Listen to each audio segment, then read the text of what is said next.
Bonjour à tous, dans cette vidéo nous allons corriger le QCM 8 sur les transmissions numériques en bande de base. Donc on s'intéresse à une transmission numérique ayant un taux d'erreur binaire, donc TEB égale 10 puissance moins 4, donc 1 10 puissance moins 4, et un débit binaire D égale 10 kilobits par seconde. Donc avant de commencer, je vais vous rappeler un petit peu la définition donc, du taux d'erreur binaire. Donc par définition, le taux d'erreur binaire c'est donc le nombre de bits donc reçus, donc décodés qui sont erronés, divisé par le nombre de bits qui ont été transmis. Je veux dire l'ensemble des bits. Au nombre de bits transmis. Voilà. Donc ici, donc petit a, pendant chaque seconde, en moyenne, 100 bits sont reçus de manière erronée. Donc petit a, donc en une seconde, comme le débit binaire est de 10 kilobits par seconde, donc en une seconde, hein, vous aurez 10 kilobits qui seront transmis. Donc en une seconde, donc vous aurez nombre de bits transmis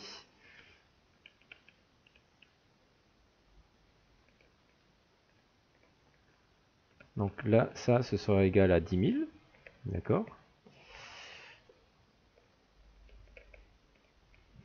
Donc ceci parce que justement le débit binaire est égal à 10 kilobits par seconde.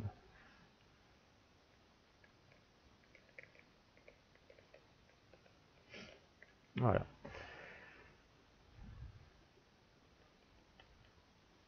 Donc, ce qu'on cherche, c'est savoir le nombre de bits qui ont été erronés. Donc, à partir de la formule que nous avons définie juste au-dessus, donc nous avons le taux d'erreur bit, donc on vous le donne, il vaut 10 puissance moins 4. Vous avez le nombre de bits transmis, donc il vaut 10 000, et donc il va falloir calculer le nombre de bits erronés. Voilà, donc petit b, donc c'est toujours la même chose, pardon. Donc nombre de bits erronés,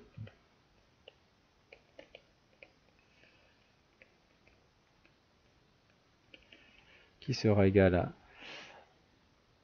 à 10 puissance moins 4, donc le taux d'erreur bits, multiplié par le nombre de bits transmis, c'est-à-dire 10 000. Donc ça fait 10 kilos. Donc 10 fois 10 puissance moins 3. Ou 10 puissance 3. Voilà. Donc ici, donc le nombre de bits erronés, si on fait le calcul, ça fait 10 puissance moins 4. Ça fait 1 fois 10 puissance moins 4 en fait. 1 fois 10 puissance moins 4 multiplié par 1 fois 10 puissance 4. Et donc le nombre de bits erronés va être égal à 1. Voilà. Donc ça, c'est votre résultat. Nombre de bits erronés qui sera égal à 1. Donc ça ne correspond pas à ce qu'on vous donne dans l'affirmation petit a. Donc l'affirmation petit a est fausse. Ensuite, donc petit b, si le niveau de bruit augmente, le taux d'erreur bit diminue. Donc si le bruit augmente, donc si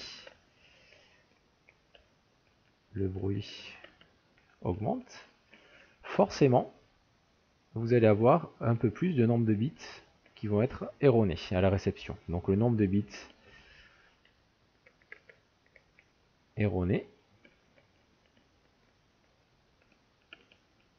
augmente, d'accord. Donc tout en gardant un nombre de bits transmis qui sera égal à 10 kg en une seconde, 10 kilobits par seconde. Ok.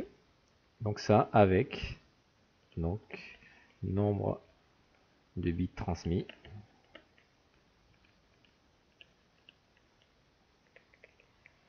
constant.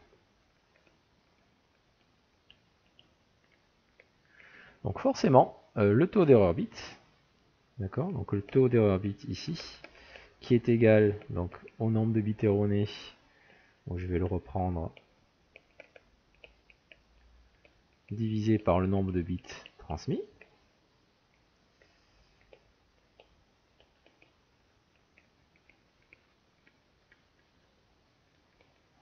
Donc forcément, si le nombre de bits transmis est constant et le nombre de bits erronés augmente, forcément, vous allez avoir un taux d'erreur bit qui va augmenter.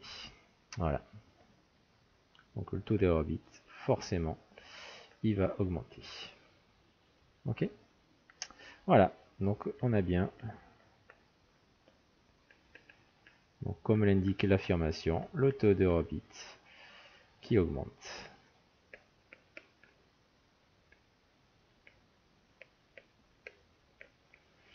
Voilà. Donc on a le taux d'erreur bit qui augmente, et donc au niveau de l'affirmation, on vous demande, on vous dit, le taux d'erreur bit diminue. Donc l'affirmation ici, petit b, si le niveau de bruit augmente, le taux d'erreur bit diminue, c'est faux. Donc si le niveau de bruit augmente, le taux d'erreur bit va augmenter également. Ensuite, donc petit c, donc troisième affirmation, si on augmente le débit binaire, alors le taux d'erreur bit va augmenter également. Ok, donc si on augmente le débit binaire, donc forcément ici par exemple, vous voyez un diagramme de l'œil, le diagramme, l'œil va se fermer, hein. Donc si on regarde le diagramme de l'œil, donc il va y avoir une plus faible immunité au bruit.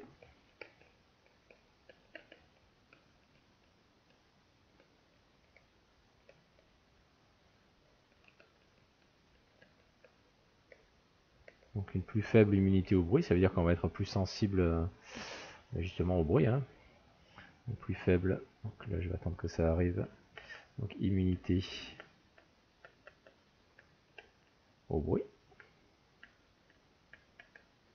Et donc si on a une plus faible immunité au bruit, ça veut dire qu'on aura plus d'erreurs, d'accord? Donc on aura plus d'erreurs de décodage.